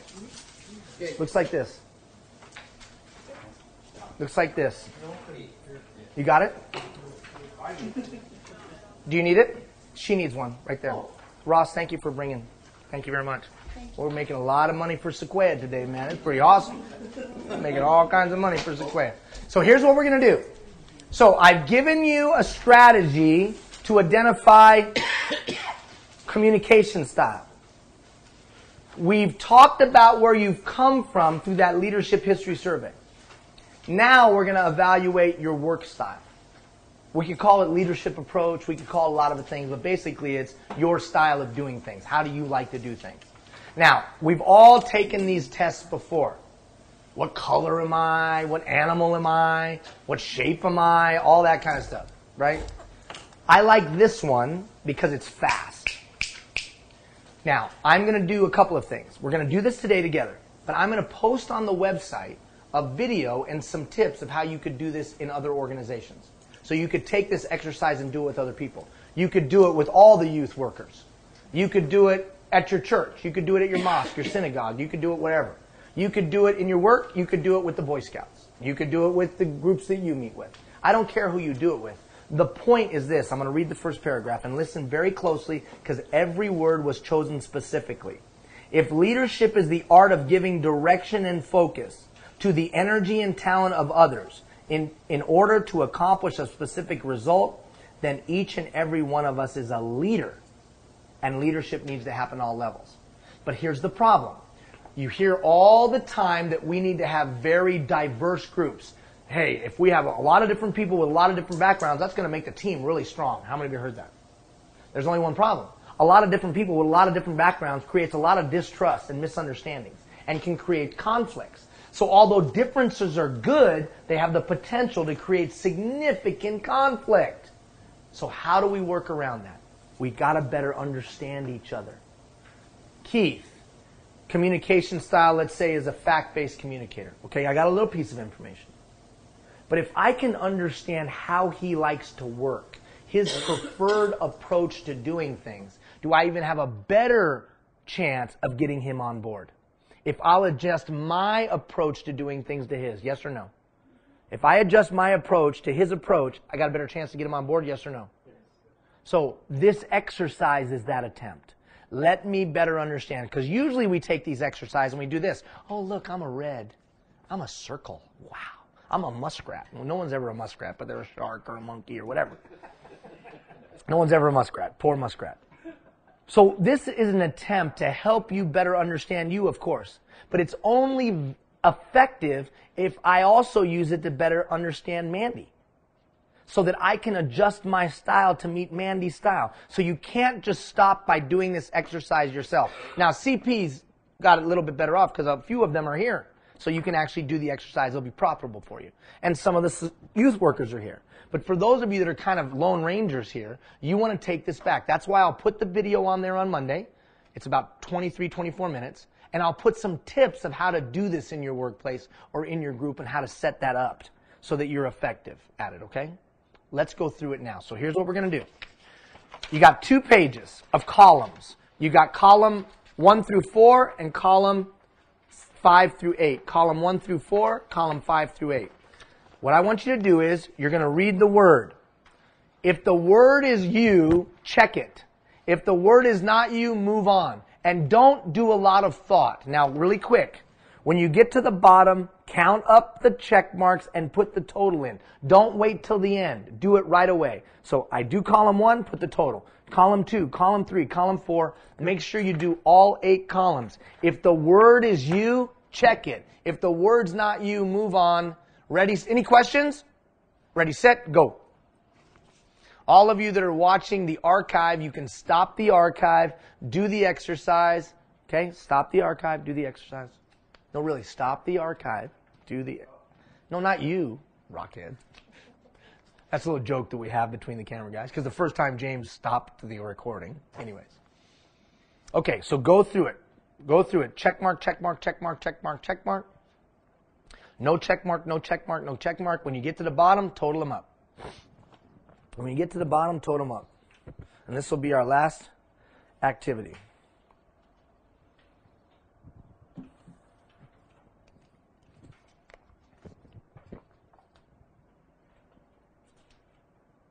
Do you need a sheet? No, I've already done it. Oh, you already did it. Okay, very good.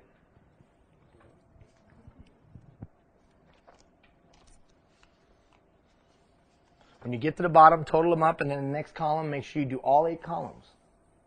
No looking at other people's.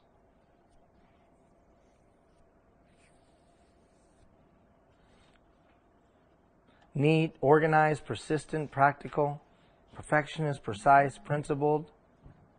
Which one are you? Which one are you? Spiritual, steadfast, tactful, tolerant. Make sure you get all 8 in. Total them out when you get to the bottom. When you've gone through all 8 columns, look up at me, and that way I'll know you're done. All done? All 8 columns? Okay, so once you've got all 8 columns, then you're going to transfer those totals to the top table. Column number 1, 2, 3, 4. And then notice that it switches and goes 5, 6, 7, 8 the opposite direction. So you put the total of 1 and 8 in column B, 2 and 7 in column A, then 2 and 7 in B, 3 and 6 in C, and so on. So let's see what you got going there. So put the total of 8, or you can go across 1, 2, 3, 4, and then just make sure you remember it goes that way back, 5, 6, 7, 8. And then total them out.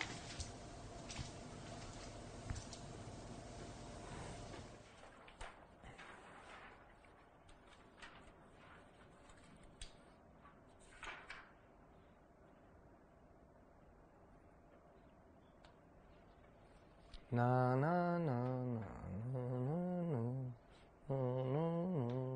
na na na na.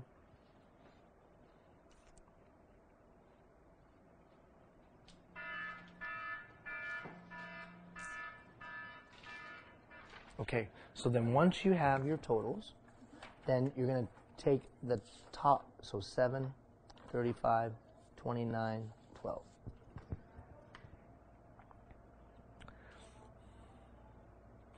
Okay, so now we know what your top or your dominant styles are. So you're going to put your totals in. So that would be number 1. That would be your highest ranking score. Goes there. 1, 2, 3, 4. Write your 2 top dominant styles. So your strengths would go here, organizer, researcher. And then your 2 recessive styles would go down below. And then do me a favor. Coach those around you to make sure that they figure that out.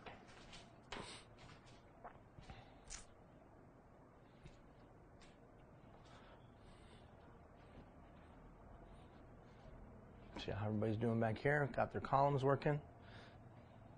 Bev is a superstar. She's already counting. It's awesome. You did this before. Did you do this before? Oh yeah, that's right. You have it from before. Very good, very good, very good. Okay, so you got your totals? You're putting them in now? Awesome. And this young lady is your resource on how to do it. Hurry, hurry, hurry. Don't take a lot of time. Just read the word. If it makes sense, it's you. Check it. It shouldn't hang on a word. If you got to hang on a word a while, then it's not you. Just move on. It's gut reaction kind of stuff. So column 1 and 8. Let's see, what do you got? Column 1, okay, and then just take column, well, actually, you could just go across. So 1, 6, 1, 12, 6, 14. 6. Yeah, where did that song come from? Who's playing it? Was that you? Who was playing Jeopardy? Was that you? Good job. That's perfect background music, a little Jeopardy background music. I love it. No. Just while we're doing this exercise and people are counting, so many of you know my little son, Kian, is autistic, and his favorite thing to do is watch Jeopardy over and over and over and over and over, right? I mean, like he watches it like forever, and he's got an iPad. So wherever we go, the Jeopardy song plays wherever we go. And, I mean, it is kind of funny in the sense that we'll be sitting in a restaurant and the Jeopardy song is like going on and on and on. And it used to be that Gina and I, because when you first find that your son has a condition like this, you're very self-conscious. But then after a little while, you don't give a rip, right? You don't care if other people look at you and stare at you and whatever. So we always are like, hey, we're playing Jeopardy over here. And waiters are like, could you turn that off? Well, actually, no, we can't turn it off, because if we turn it off, we'll have a meltdown. So just let Jeopardy keep playing. Trust me. Trust me. Better than the alternative. What's that? Better than the alternative. Oh, exactly. Yeah, better than the alternative. Trust me. Okay, so once you've got the totals, 1 and 8, 2 and 7, 3 and 6, 4 and 5, you're then taking the totals and transferring them to the columns. Total of column 8, total of column B, total of column C, total of column D. Once you have those totals, then you're going to rank them. Your highest is 1, 2, 3, and 4. Highest, 1, 2, 3, and 4. And then then you transfer over. Whatever your highest rank is, write the word in dominant style. Whatever your second highest rank is, write the word in dominant style. And then 3rd and 4 get down below. If you're tied, if you have ties, if you're tied to the upper, then put them both up there. If you're tied to the lower, so if 1 and 2 are tied, put them up. Or if 1, 2, and 3 are tied, put them up. There's only been one person that was equal all the way across. So when I gave Gandhi this exercise, no, I didn't give Gandhi this exercise. That's not true. Okay. Okay, so then go 2, 2. And then 3. So then you write nurturer, energizer, organizer, and researcher. Make sense? Yeah, because that's your 1. researcher right here? Yes.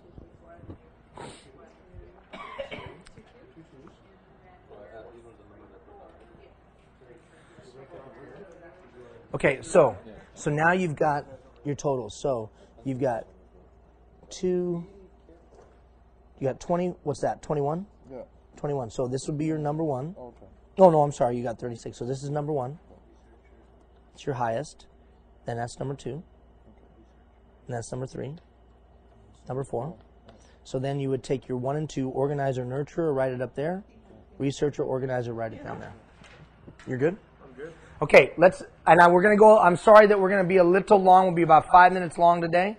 But let's talk about what this can mean. Let's talk about what this can mean. Now, again, I'm not trying to pigeonhole anybody, right? This doesn't mean you're like this. But let me read it, and let's see how close it is to how you see yourself. Raise your hand if you were an energizer. Energizers, raise your hand. Okay, Ross, anybody else an energizer? Energizer, okay. Energizers are charismatic, buoyant, energetic, enjoy living life. Energizers are naturally hardy. They are great storytellers. They're never short of friends. These are people who like clear, short-term goals, tangible outcomes, and immediate rewards. They are great salespeople, teachers, actors, public speakers, leaders, enthusiastic, youthful, honest. But they also can be unreliable, flighty, immature, hyperactive, intolerant of authority or rules. All of a sudden, everybody was like, no, I'm not that. No, that's not. Organizers typically are dynamos. Now, this is the organizers. How many organizers? Raise your hand. Oh, awesome. We got a whole bunch of... Now, on the surface, we think, oh, that means I'm highly organized. How many of you are not highly organized that raised your hand? That's a surprise. Okay, now follow me. Listen, that's why it's important you read it. It doesn't necessarily mean that your desk is clean. Typically dynamos. They are action-oriented, strong-willed people who always seem to get a lot accomplished in a short time. At the same time, organizers have endless ideas, plans, and ambitions. They are capable of keen insight, practical decisions, and sound judgment. Despite having a well-organized mind, organizers are not given to analysis, but are inclined to quick, seemingly intuitive appraisals. Authoritative, attentive to detail, self-confident, persistent. Organizers make excellent generals, executives, idea people. They're also renowned dictators and famous criminals. Nice. All of you guys are like, no. Now, listen, I'm going to make the practical point now. Rigid or slave to rules, unyielding, see black and white. Now, you're in a meeting. You've got the fact-based communicating organizer. You've got the emotion-based communicating energizer. Let's get things going. We got to get on the ball. There's an urgent issue. We got to handle it. Slow down. We've got to have some rules. We got to have some plans. You always take off half-cocked, and we never have anything in place, and you always cause me a lot more work. You always slow things down. We're trying to get things done, and all you want to do is restrict everything we do. Am I right or wrong? That's when you leave. That's when you leave. Now, they might not say those words, but would you agree with me? We've seen that conversation. What should happen is this. I understand why I understand that you're an energizer. You are wanting to get things going. But you know what? I have endless ideas and ambitions too. I just like to come at it with a little bit of structure. I don't like rules and authority. It holds me back. But I see your point that we should have a framework before we get going. Can you see the difference there? So all I'm attempting to get you to do is see another different a point of view and approach, adjust your style, not change your principles and values. Adjust your style to meet that person to gain alignment. This is an important word, alignment. Have you ever had your back out of alignment? And you have to go to the chiro and they put your back into alignment, right? Organizations get out of alignment. Groups get out of alignment. Communities get out of alignment. And it hurts. So I, as a leader, am trying to get everybody into alignment. If I can understand your style, you understand mine, I understand how you would communicate, you understand how I communicate, I bend to meet you, we have a greater likelihood of alignment. So notice, I don't have to have authority to do that. I can facilitate that from the middle. I don't have to be a community leader to do that. I can do that just me and you. And the more I can gain alignment with more people, do I have influence, yes or no? And I have a shot at affecting positive change. All right, let's look at the last two as we look to wrap up. The researcher. Researchers are conceptual and independent. They seek knowledge and understanding and like to solve problems. Researchers have exceptional analytical abilities, are self-sacrificing, gifted, and often perfectionists. Some of the world's greatest genius painters, musicians, and scientists are researchers. How many researchers? Raise your hand. Of course, after I said all that, we're all researchers now, yeah. But you're waiting for the other shoe to drop. Mass murderers or whatever. Yeah. Analytical, produce quality work, thorough, methodical, independent. Dull, academic, aloof, intolerant, compulsive workers, dislike unfairness. Now, is this a mathematical equation? Is there any right or wrong? No, it just is what it is. Nurturers. Life is generally happy, calm experience. They have high tolerance for almost everything. They may look placid, however, they feel much more emotion than they show to the world. Still waters run very, very deep. Psychiatrists, counselors, are people who enjoy helping professions are typically nurturers. Honest, sincere, dislike hypocrisy, modest, and loyal. They can be gullible, patronizing, duty-bound, fanatical, self-deprecating. It was a 5-minute exercise which we dialogued over 3 or 4 minutes. Raise your hand if you thought it was somewhat accurate to you as a person. How goofy is that, right? 8 columns words and it tells you something about you. Now, one thing I would caution, it is not completely you. If you're not completely satisfied with a dominant style, or a recessive style, in other words, something that maybe you're not so strong at, then you're going to work over the coming weeks to take care of that. You're going to go back and look at those words. I want you to go back and look at the words in the columns where you scored the lowest and say to yourself, how can I become more like that? Because remember, in 3 weeks, I'm going to ask you to tell me what you want to work on. So if this exercise revealed to you something you're not completely satisfied with, combined with the survey that this young lady brought us some insight on, because shouldn't we hear the feedback of the people around us and really work to be better at what they say? Those 2 things combined should help you to begin to identify the thing you want to get better at, the one thing. Now, you might pick more than one thing, but all of us are going to get better at least one thing. All right, we're done for today. Now, remember, obviously over the next 3 weeks, you're going to get a lot of information. You can never get behind, guys. Just remember that. You can't get behind. You can never get behind. How's that? Because I know you're busy. Just give me 15 minutes a day. That's what I ask you to do. Just give 15 minutes a day. 15 minutes a day. 15 minutes a day. 15 minutes a day. 15 minutes a day of reading an email. 15 minutes a day of thinking about something. 15 minutes a day of going back and reviewing your notes. Just 15 minutes a day.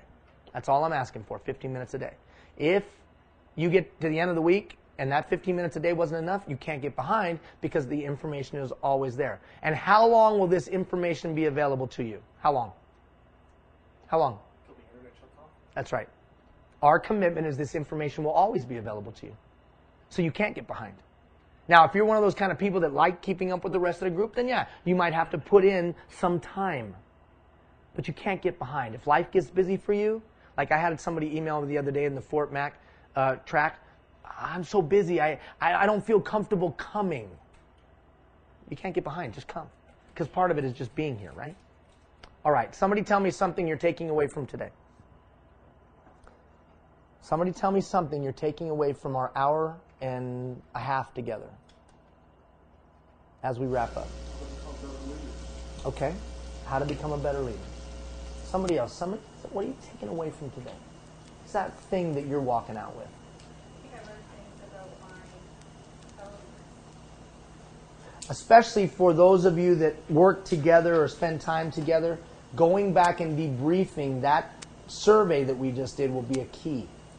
Very important. Those of you that don't have colleagues here or don't have people you work with here, that's why I'm posting it on the learning portal. So you can go back and do this fun and cool exercise, and I'll even give you some tips of how to do it with them so that you're set up for success. So they're not doing this, why are we doing this stupid exercise? Right? So that you are prepared and you're ready to do it with them and make it productive. Somebody else, what are you taking away from today? Listening. I was going to say the same thing. Go ahead. They'll listen like they'll die at midnight part. You know, just to like, okay, and just the open communication, like fact-based solutions, Not this week or not in the next 3 weeks, but when we get to buy-in, when we talk about getting buy-in and being a catalyst for responsibility, I will give you a whole process for effective communication. How do I really deliver a message, check for understanding, and then ensure that that message turns into tangible actions? But that starts with me first recognizing that there are different communication styles, what mine is and what potentially others could be. That's the beginning of it, right? Anybody else? Something you're taking away from today?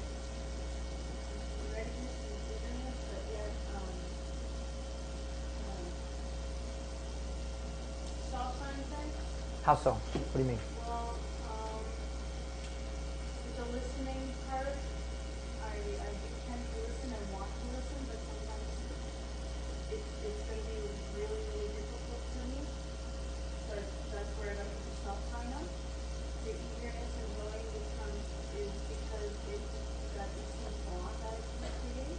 And it's really willing because I've always wanted to try it, but now somebody persuading me to do it is pushing me and helping me and guiding me. Good for you.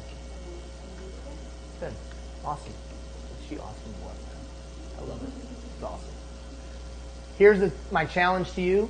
As she said, listen like they're going to die at midnight, send out that survey. Now, when you get the survey back, don't freak out. Don't freak out. Just hold on to them, because in the coaching session, I'll explain what they mean or what they could mean to you and how to use it as useful information and not, as you said, be afraid. Because you might not like what you get, right? You might not like what you get. All right, so here's what you can look forward to the next 3 weeks. Next week, you're going to get a series of emails talking about how do I expand my sphere of influence in my workplace or in my community. In the coaching session, we're going to talk about that, but we're also going to talk about those surveys and what they can mean.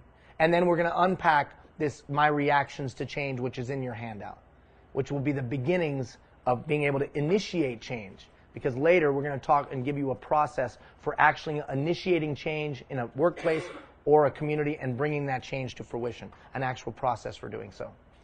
We have one last little housekeeping thing to take care of.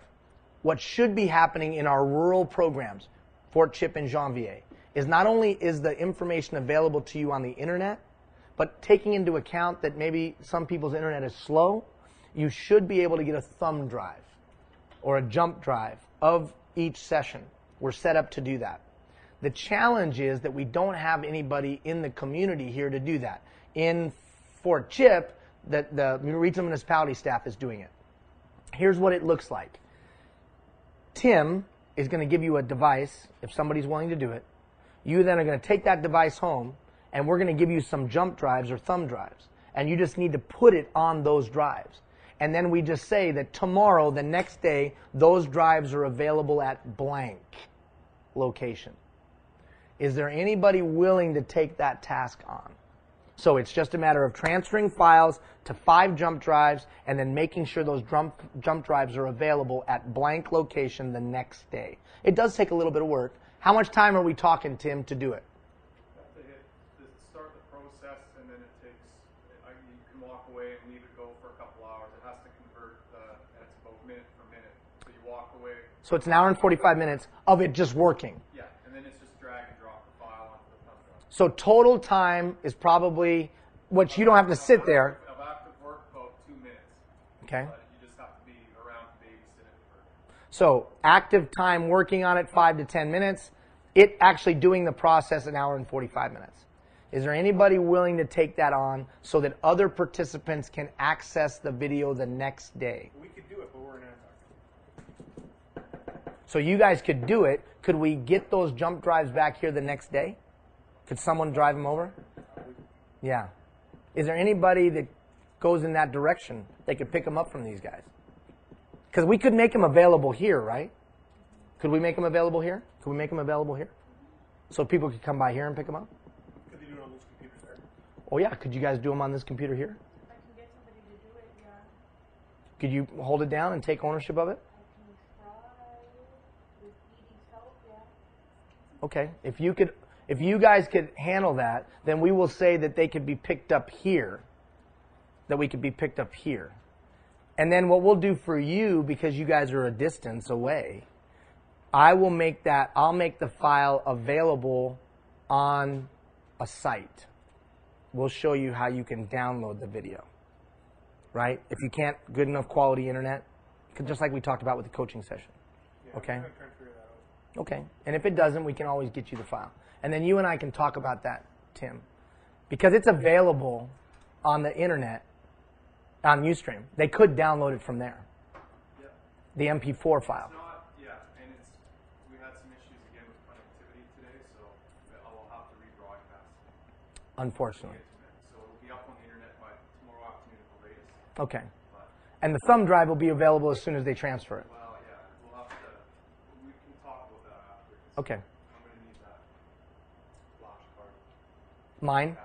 No, I'm going to need the flash card to broadcast. We can't do both at the same time, you know what I mean? Yeah. So we'll figure something. Okay. All right. So Sequoia youth workers will try to be the ones that transfer the file, and then we'll work to get you the file in a form that you could download if you can't, someone can't access the internet. Okay? We're good at the internet. Oh, you're good for the internet. Then we won't worry about it. We'll just make sure that a file is available here for community members here in Janvier, and afterwards we'll talk about how we're going to pull that off. All right, anything else? Let's thank the RMWB for the refreshments. Thank you very much. And I thank all of you for your time. I'm sorry that we ran a little bit long. We'll try to avoid that in the future. Have a great afternoon. Ian, if I could just ask Oh. everyone to do one more thing for us. Yes. Every once in a while, you get a group of people together, you also get moments to celebrate. And we have to have Keep that for yourself. whose birthday it is today. Oh. So we are going to wish Keith a happy birthday, and we do have a happy birthday cake. All right, 1, 2, 3. Happy birthday to you. Happy birthday to you. Happy birthday, dear Keith. Happy birthday to you. Woo! And for all of you watching via the archive, those are some awesome looking cupcakes. And just to be clear, don't expect cupcakes every time, just so you know. All right, let's get some cupcakes. Let's wish you a happy birthday, sir, and have a great afternoon, everybody. And a couple punches. Oh, there you go.